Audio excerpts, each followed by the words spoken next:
Now we're going to talk to Michael in New Jersey about installing a bathroom in a basement. What can we do for you today?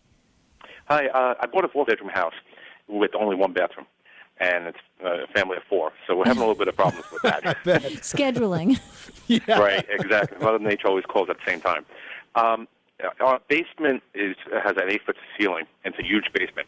Okay. And but the sewage pipe is 3 feet off the ground. Is there Right. anything I can do to install a bathroom down there? Yeah, you absolutely can. What you need is a type of pump. Is it a lift pump? Yeah, and basically what happens is the waste flows into this pump in the floor that is about the size of a sump pump, but it's different. It's all sealed, and it grinds the waste and then lifts it up high enough so that gravity can make it flow into the typical drain line for the house. Would you need one lift pump per fixture, or can a lift pump in one bath handle like a toilet and a shower? No, it would be one pump for the entire bathroom. Oh.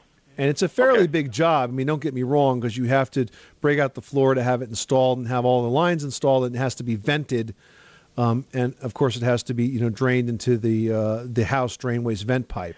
Okay, thank you. You're welcome. Thanks so much for calling us at 888-MONEY-PIT.